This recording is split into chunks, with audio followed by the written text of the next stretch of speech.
Hello viewers, welcome back to my channel. আমি তনুজা, আপনাদের সবাইকে জানাচ্ছি তনুজাস কুকিং ক্রিয়েশনে স্বাগত। আশা করছি আপনারা সবাই ভালো আছেন।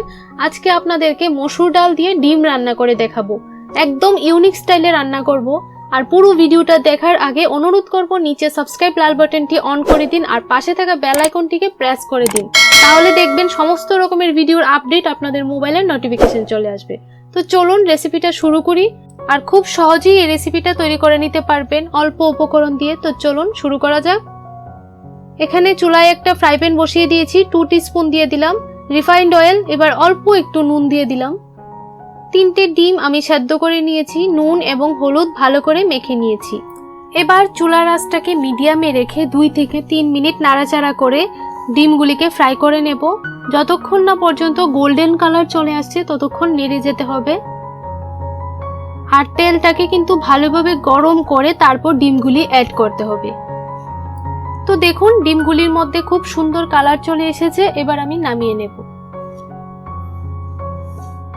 আর অবশ্যই ডিমগুলিকে মাঝখান থেকে একটু একটু কেটে দিতে হবে, না হলে ফেটে যাওয়ার ভয় থাকে। আমিও একটু একটু কেটে দিয়েছি। এবার দেখুন সেম তেলের মধ্যেই আমি একটা বড় সাইজের পেঁয়াজ কুচি করে কেটে নিয়েছিলাম, দিয়ে দিলাম। পেঁয়াজটাকে ভালোভাবে নেড়ে চেড়ে 2 থেকে 3 মিনিটের মতো চুলার আঁচটাকে লোতে রেখে ফ্রাই করে নেব।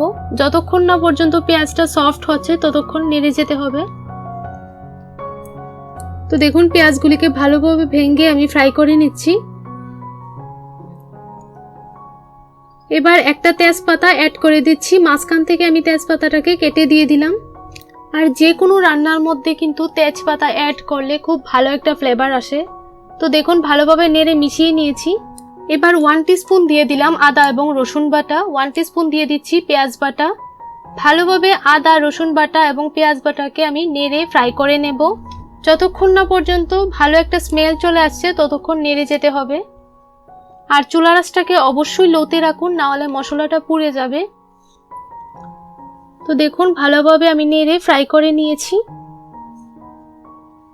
এবার অ্যাড করে দেব 1 টিস্পুন লঙ্কা বাটা। এখানে আমি লঙ্কা বাটা 1 টিস্পুন ইউজ করেছি। আপনারা চাইলে কম বা বেশি করে নিতে পারেন, ঝালটা যার যার টেস্ট অনুযায়ী বুঝে দিয়ে দেবেন। এই মশলাগুলি থেকে কি দারুণ একটা স্মেল বের হচ্ছে। খুব ভালোভাবে মশলাটাকে আমি ফ্রাই করে নিচ্ছি। এবার অ্যাড করে দিচ্ছি 1 টিস্পুন জিরে গুঁড়ো, 1 টিস্পুন ধনে গুঁড়ো, 1 টিস্পুন কাশ্মীরি লঙ্কা গুঁড়ো অ্যাড করছি। কাশ্মীরি লঙ্কা গুঁড়োটা অপশনাল, পছন্দ না হলে স্কিপ করে নেবেন। 1 টিস্পুন হলুদ গুঁড়ো দিয়ে দিলাম। দিয়ে ভালোভাবে মশলাটাকে আমি এবার কষিয়ে নেব।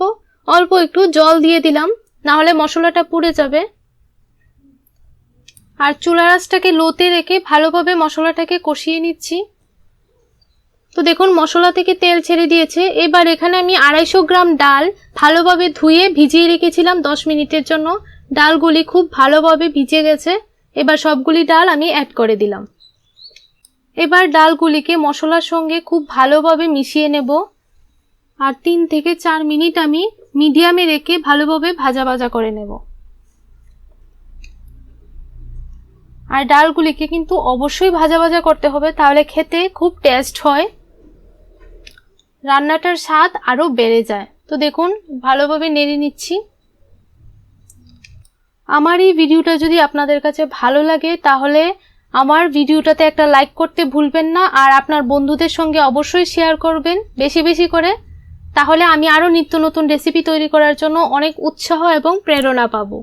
তো দেখুন ভালোভাবে ডালটাকে নেড়ে মিশিয়ে ফ্রাই করে নিয়েছি। এবার 1/2 টিস্পুন নুন দিয়ে দিচ্ছি। নুনটা অবশ্যই আপনাদের টেস্ট অনুযায়ী বুঝে দিয়ে দেবেন। তো নুনটা দেওয়ার পর ভালোভাবে নেড়ে মিশিয়ে নিচ্ছি। তো ডালগুলিও খুব ভালোভাবে ভাজা ভাজা হয়ে গেছে। আর ফ্রেন্ডস, মসুর ডাল দিয়ে ডিম একবার এইভাবে রান্না করে খেয়ে দেখবেন, খুব সুস্বাদু হয় আর সবাই খেয়ে আপনার প্রশংসা করবে। তো দেখুন ভালোভাবে ডালটা ভাজা ভাজা হয়ে গেছে। এবার এখানে আমি জল অ্যাড করে দেব।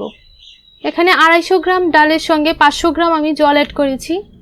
আর আপনারা কি রকম পরিমাণ গ্রেভি রাখতে চান সেই রকম পরিমাণটা বুঝেই জলটা অ্যাড করতে হবে, যেন ডালটা সেদ্ধ হয়ে গ্রেভিটা পুরোপুরিভাবে একদম ঠিকঠাক থাকে। তো দেখুন ভালোভাবে জলটা দেওয়ার পর নেড়ে মিশিয়ে নিচ্ছি। এবার 5 মিনিটের জন্য ঢাকা দিয়ে দেব।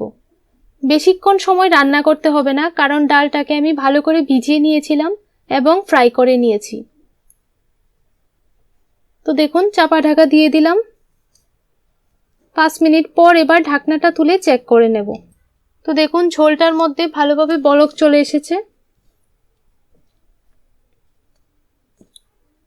তো 5 মিনিট হয়েছে, এবার ঢাকনাটা তুলে আমি একটু চেক করে নিচ্ছি।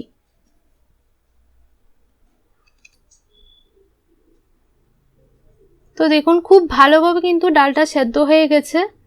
এবার আমি ডিমগুলি অ্যাড করে দেব। আপনারা চাইলে ডিম কিন্তু মাঝখান থেকে কেটেও রান্না করতে পারেন। আমি আস্ত ডিম দিয়ে রান্নাটা করলাম। তো তিনোটা ডিমই আমি অ্যাড করে দিলাম। তো ভালোভাবে নেড়ে একটু মিশিয়ে নিচ্ছি, যেন ডিমের মধ্যেও মশলাগুলি ভালোভাবে ঢুকে যায়। যেহেতু আমি ডিমগুলিকে একটু একটু কেটে দিয়েছি, তাই ডিমগুলির মধ্যে মশলাগুলিও ভালোভাবে একটু ঢুকবে। তো রান্নাটা প্রায় হয়ে এসেছে। এবার আমি উপর থেকে কিছু ধনেপাতা ছড়িয়ে সার্ভ করে নিব। আশা করছি রেসিপিটা ভালো লাগবে। ভালো লাগলে একটা লাইক করতে ভুলবেন না। আর এখানে আমি হাফ টিস্পুন গরম মশলার গুঁড়ো অ্যাড করে দিচ্ছি। এবার ভালোভাবে নেড়ে একটু মিশিয়ে নেব। তারপর চুলার আঁচটাকে অফ করে রেখে 1 মিনিটের জন্য স্ট্যান্ডিং টাইমে রেখে দেব। তাহলে ভালোভাবে ধনেপাতা এবং গরম মশলার স্মেল রান্নাটার মধ্যে খুব ভালোভাবে মিশে যাবে। আর গ্রেভিটাকে আমি এতটুকু পরিমাণেই রাখবো, না হলে ঠান্ডা হবার পর একটু হার্ড হয়ে যাবে। এবার 1 মিনিট পর সার্ভ করে নিচ্ছি। তো দেখুন দেখতে কত সুন্দর লাগছে। আপনারা কিন্তু চাইলে এই রেসিপিটা পুরি, নান কিংবা পরোটা সবকিছুর সঙ্গেই পরিবেশন করতে পারেন বা ভাতের সঙ্গেও খেতে পারেন। দুর্দান্ত লাগে। রেসিপিটা কেমন লাগলো অবশ্যই আমাকে কমেন্ট করে জানাবেন। তো আজকের জন্য এতটুকুই। আরেকটা নতুন রেসিপির সঙ্গে দেখা হচ্ছে। ততক্ষণ আপনারা ভালো থাকুন, সুস্থ থাকুন।